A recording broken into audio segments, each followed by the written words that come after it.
Sure. Right. Yeah, you 100%. wanted. You said you, Shea, and who? Luka. All right. Yeah. How do you feel you specifically measure up against those two? I feel like I'm a better player, 100%. What defines success for the Minnesota Timberwolves this season, with y'all being the #1 seed right now, in position to have home court advantage, with the expectations now brewing? What's defined success for you guys this season? Our defense. If we come out and pick up the intensity on defense from the jump, I think can't nobody mess with us because we got big Rudy Gobert Durant, man. He been dominating this year. All right, Gail, you were star guard. What do you think's on the line in this SGA versus Ant matchup? A little bit of everything. I think both guys realize this is their window. This is anyone's championship.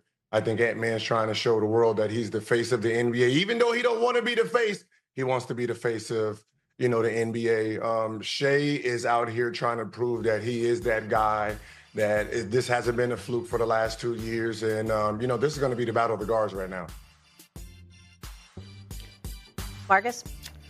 Let me just say this. And me and my brother have been talking about this a lot. The young guns got the ball right now, bro. Like, I'm down with either one of them winning. Like, I'm just impressed at their age of Ant being 23-year-old and being able to take down all the Goliaths, right, and being able to get guys to buy in. Mm-hmm. And then you got SGA, where they built through the draft, and he's basically been the guy there the entire time and helped this team get to the Western Conference. Listen, either one that wins it is going to be the face. But the best thing about it is we're going to see this battle for years, to come. Can you imagine? 26. Come on, man. The league is in a great space. We're having both of these guys at their prime level right now at this young age, and being able to compete against each other. I got to say, whoever wins it now definitely has the upper hand. But Edwards went on camera. He said, listen, I'm the guy. Yeah. I'm the guy. So now you got to put your money where your mouth is. Being and back the guys that up. on the line. It's right here. It's right here. If you saying that right there and you said it when him and SA was chopping it up, and I love Ant, man. I love his swag. I love how he approaches the game. But the best thing I like about him is that he doesn't back down from nothing. No, he's got it all. The charisma on and off the court. SA? I think it's a couple a particular note of importance to bring out before I say anything else. That interview right there, whoever that dude was walking with Ant-Man, that was a smooth-looking brother like that. They need to do more of those walkthrough interviews. They need to do more of those, all right? Let me get that out the way first. That's a smooth dude right there. That was 10 minutes ago. That was just a smooth brother right there. That's number one. Number two, I got to say this to you. When I think about Ant-Man, listen, Gil, Marcus, I was saying yesterday, you got cats, when you talk about somebody like an Ant-Man that doesn't want to be the face of the league, what you're really talking about is cats that don't want to be bothered off.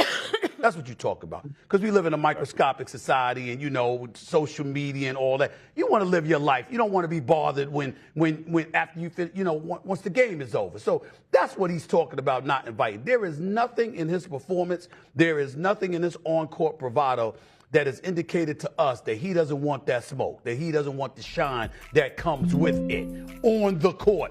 And so this is what it's all about at this particular moment in time. And I'm going to be honest with you, even though Indiana could beat New York in the Eastern Conference Finals, you got a lot of people thinking about the New York Knicks getting to the finals. And the specter of being able to play at Madison Square Garden, I don't think it's something that cats out west are ignoring. Because you talk about center stage, New York City for an NBA Finals as a possibility. If you're a person like an Ant-Man, I think you gravitate, you magnetize to something like that. And I think that extra element of incentive shows that he's going to be somebody that shows up. Shai Gilgeous is ultra smooth. He's going to bring his game, no doubt about it. But you're going to have cats that's going to need to step up. And unlike Denver, who didn't have that level of depth, and obviously Aaron Gordon was hampered near the end. Jamal Murray can ball, but he's never been an elite defender, etc. That's not the case with Minnesota. Jaden McDaniels can defend. Naz Reid can defend. Ant-Man can defend. Hell, even Mike Conley Jr. with his old self. I mean, that brother can do some things defensively. He's going to be with you. So I'm just, and Rudy Gobert, obviously, four-time defensive player of the year, the brother's 7'2". It ain't going to be that easy for Hartenstein and a guy like Chet Holmgren. So I'm looking at all of those elements, and I'm thinking this is a series that comes down to the wire. And then when you think about it from that standpoint, who's the personality? Who's got the moxie and the attitude that you trust that's going to show up in a moment like that specifically to show out. It could be Shea, but we know it's Ant-Man too.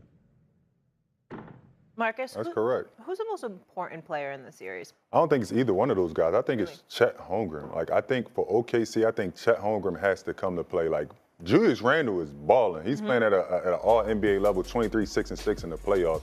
Chet Holmgren's at 15 and 9 and 2 blocks. I think the dynamics of the teams was different in the matchup. They walked through the Grizzlies, right? Like he had a solid series versus Denver, but I think this has to be the next step of the third guy. Jalen Williams obviously has cemented himself as a second guy. You got SGA, and then you look over there in Minnesota where you have Ant, you got Drew Randall.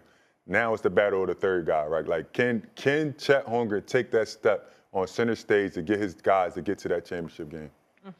Gil? I think it's Rudy Gobert.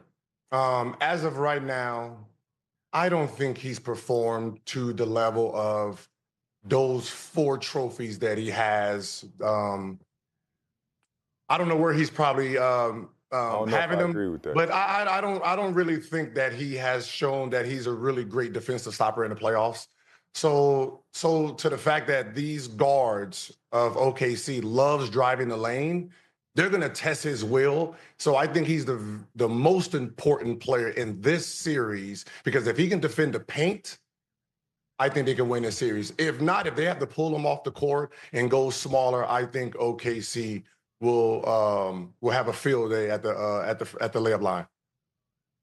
S.A.? I think that's a big time point in your part, Gil. What I would say to you, however, is he certainly looked like a 4-time Defensive Player of the Year in that closeout Game 5 against the Lakers. I know that damn much. We ain't gonna forget that now. You understand what I'm saying? That's why you had to have that damn episode, because he looked like the second coming of Wilt Chamberlain or something again in that Game 5 against the Los Angeles Lakers. Sorry, Marquise. Sorry, my man. It's just necessary to say. Now, let me say this to you. Having said that, I'm of the mindset, Julius Randle. Is it real what we saw against OKC? Is it real? I'm sorry. Is it real what we saw against Golden State? Is it real what we saw against the Los Angeles Lakers? Because when he was a New York Knick, as good as he was in the regular season, he was limited in the postseason as the number 1 option for the New York Knicks, because the jump shot wasn't falling and he was taking it far too often and wasn't nearly as aggressive getting to the basket.